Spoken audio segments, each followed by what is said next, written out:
সূরা লাহাব 3 বার পাঠ করে সাথে সাথে শত্রুকে একেবারে জ্যান্ত দাপন করে ফেলুন, শত্রুকে নিস্তেজ করে ফেলুন, শায়েস্তা করে ফেলুন, দমন করে ফেলুন। শত্রু আপনার কথায় উঠবে বসবে, আপনি যা বলবেন তাই করবে।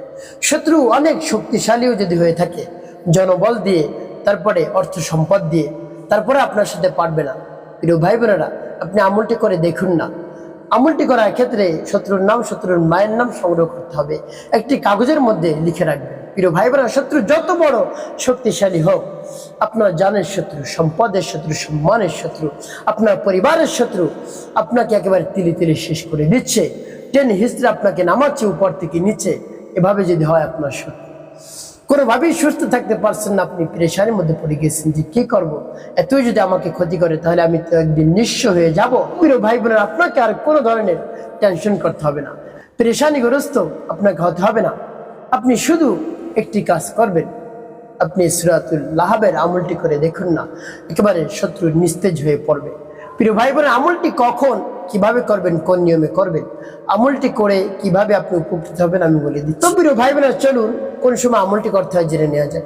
তার পূর্বে সকলের কাছে একটি অনুরোধ থাকবে, যখন ভিডিওটি দেখবেন না টেনে দেখার চেষ্টা করবেন, তাহলে আপনি সঠিক নিয়মে আমলটি করতে পারবেন। আর যদি টেনে টেনে কেটে কেটে দেখেন, অনেক জায়গা বাদ পড়ে যাবে, আপনি সঠিক নিয়মে আমলটি করতে পারবেন না। প্রিয় ভাই বোনেরা, তাই সঠিক নিয়মে আমলটি করতে হলে আপনাকে ভিডিওটি শুরু থেকে শেষ পর্যন্ত দেখতে হবে। প্রিয় ভাই বোনেরা, আপনি আমলটি শুরু করবেন কখন? রাতে ঘুমাতে যাওয়ার পূর্বে সব কাজ শেষ করে তারপরে আপনি এই আমলটি করবেন। আপনি বিছানার উপর বসবেন, উত্তম রূপে পবিত্রতা অর্জন করে, কিবলামুখ হয়ে, উত্তম পোশাক পরিধান করে, বিছানাটা সুন্নত তরিকায় ঝেড়ে 3 বার বিসমিল্লাহির রহমানির রহিম পাঠ করে সুন্নত তরিকায় ঝাড়বেন বিছানা। তারপরে আপনি বিছানার উপর বসবেন। তারপরে কি পাঠ করবেন? সর্বপ্রথম আপনার জীবনের সমস্ত গুনার কথা স্মরণ করে ক্ষমা প্রার্থনা করবেন, হে আল্লাহ, আপনি আমার জীবনের সমস্ত গুনাহ খাতাগুলো মাফ করে দেন। জীবনে যত ধরনের অন্যায় করেছি, অপরাধ করেছি, সব ধরনের অন্যায় অপরাধ আপনি নিজ গুণে ক্ষমা করে দিয়ে আমার অন্তরকে পাক এবং পবিত্র বানিয়ে দেন। এভাবে আল্লাহ রাব্বুল আলামিনের কাছে আপনি বলবেন। তারপর আপনি 3 বার দুরূদ শরীফ পাঠ করবেন, সাল্লাল্লাহু আলাইহি ওয়াসাল্লাম, সাল্লাল্লাহু আলাইহি ওয়াসাল্লাম, সাল্লাল্লাহু আলাইহি ওয়াসাল্লাম। যখন ইস্তিগফার দুরূদ শরীফ পাঠ করা হয়ে যাবে, তারপরে আপনি কি করবেন? তারপরে সূরাতুল লাহাব পাঠ করবেন। সূরা লাহাব পাঠ করে কি করবেন আমি বলে দিচ্ছি। আগে সূরা লাহাব বলে নেই। প্রিয় ভাই বোনেরা, একেবারে সহিশুদ্ধ করে সূরাতুল লাহাব পাঠ করবেন। আর যখন আমলটি করবেন, সূরা লাহাব পাঠ করবেন, যে সমস্যার জন্য আপনি আমলটি করছেন সেই সমস্যা বারবার আপনি মনে করবেন, কোন সমস্যার সমাধানের জন্য আমলটি করতেছেন। তারপর সূরা লাহাব পাঠ করবেন, আমি বলে দিচ্ছি।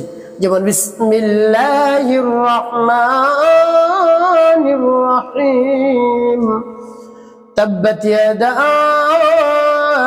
أبي لهب وتب ما أغنى عنه ماله وما كسب سيصلى نارا ذات لهب وامرأته حمالة الحطب في جيدها حبل من مسد। যখন সূরাতুল লাহাব পাঠ করা যাবে একটু ফিরে তারপরে আবার পাঠ করবেন, বিসমিল্লাহির রহমানির রহিম, তাব্বাত ইয়াদা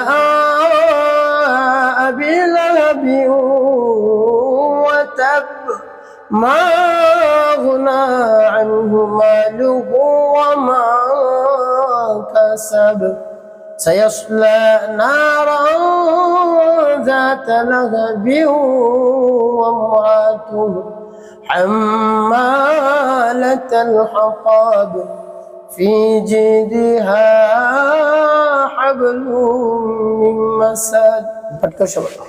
তারপর আপনি মনে দরদ নিয়ে আবার পাঠ করবেন, বিসমিল্লাহির রহমানির রহিম, تبت يدا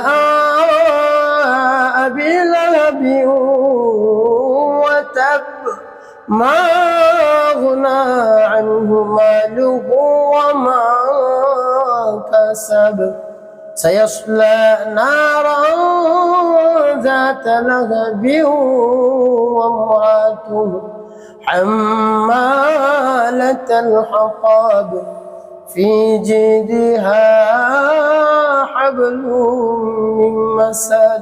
পাঠ করার সামনে প্রিয় ভাই বা কতবার ভাবে গুনে গুনে 3 বার সূরাতুল লাহাব আপনি পাঠ করবেন। যখন পাঠ করা হবে তারপরে শেষে 5 বার দুরূদ ইব্রাহিম পাঠ করবেন। আল্লাহুম্মা সাল্লি আলা মুহাম্মাদি ওয়া আলা আলি মুহাম্মাদ কামা সাল্লাইতা আলা ইব্রাহিম ওয়া আলা আলি ইব্রাহিম ইন্নাকা হামিদুম মাজিদ। আল্লাহুম্মা বারিক আলা মুহাম্মাদি ওয়া আলা আলি মুহাম্মাদ কামা বারাকতা আলা ইব্রাহিম ওয়া আলা আলি ইব্রাহিম ইন্নাকা হামিদুম মাজিদ। اللهم صل على محمد وعلى ال محمد كما صليت على ابراهيم وعلى ال ابراهيم انك حميد مجيد. اللهم بارك على محمد وعلى ال محمد كما باركت على ابراهيم وعلى ال ابراهيم انك حميد مجيد. اللهم صل على محمد وعلى ال محمد كما صليت على ابراهيم وعلى ال ابراهيم انك حميد مجيد. اللهم بارك على محمد وعلى ال محمد كما باركت على إبراهيم وعلى آل إبراهيم إنك حميد مجيد. اللهم صل على محمد وعلى آل محمد كما صليت على إبراهيم وعلى آل إبراهيم إنك حميد مجيد. اللهم بارك على محمد وعلى آل محمد كما باركت على إبراهيم وعلى آل إبراهيم إنك حميد مجيد. اللهم صل على محمد وعلى آل محمد كما صليت على إبراهيم وعلى آل إبراهيم إنك حميد مجيد. اللهم بارك على محمد وعلى آل محمد كما باركت على إبراهيم وعلى آل إبراهيم إنك حميد مجيد. এভাবে যখন দুরূদ ইব্রাহিম পাঠ করা হয়ে যাবে তারপরে আপনি কি করবেন? ওই স্থানে বসে আল্লাহ রাব্বুল আলামিনের কাছে সাথে সাথে দোয়া দরখাস্ত শুরু করে দিবেন।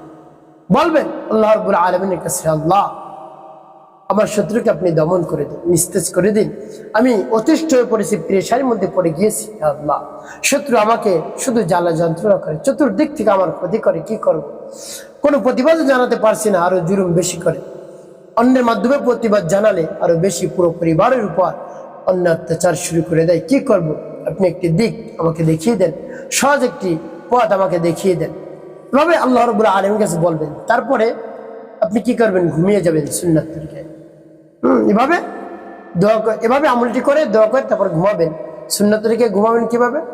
কিবলা মুখে, তারপরে মাথার নিচে ভাবে হাত দিবেন, দেওয়ার পরে ঘুমানোর দোয়াটি পাঠ করবেন, আল্লাহুম্মা বিসমিকা আমুতু ওয়া আহইয়া, এবং নিয়ত করবেন, হে আল্লাহ, হে আল্লাহ, সকালে যেন আমি উঠতে পারি ফজরের নামাজ আদায় করতে, আমাকে ফজরের সময় আপনি জাগ্রত করে দিবেন, সাহারির সময় আপনি জাগ্রত করে দিবেন, আমি যেন সাহারি আদায় করতে পারি, নামাজ আদায় করতে পারি, আমাকে সেই সময় আপনি জাগ্রত করে দিবেন, এবং আমার শত্রুকে নিস্তেজ করে দিন, একেবারে দমন করে দিন, একেবারে শায়েস্তা করে দিন, মনকে নরম করে দিন, গলিয়ে দিন, সে যেন আমার আর কোনো ধরনের ক্ষতি না করতে পারে সেরকম ব্যবস্থা আপনি করে দিন। দেখবেন এভাবে যদি বলতে পারেন এই রমজান মাসে বিশ্বাস নিয়ে, সাথে সাথে শত্রুর 12টা বেজে যাবে ইনশাআল্লাহ। প্রিয় ভাই বোনেরা, একটি কথা মনে রাখতে হবে, 5 ওয়াক্ত নামাজ আপনাকে আদায় করতে হবে, মানুষের কল্যাণে খেদমতে কাজ করবেন, অবশ্যই আপনার জীবন হবে সুখময় এবং শান্তিপূর্ণ ইনশাআল্লাহ।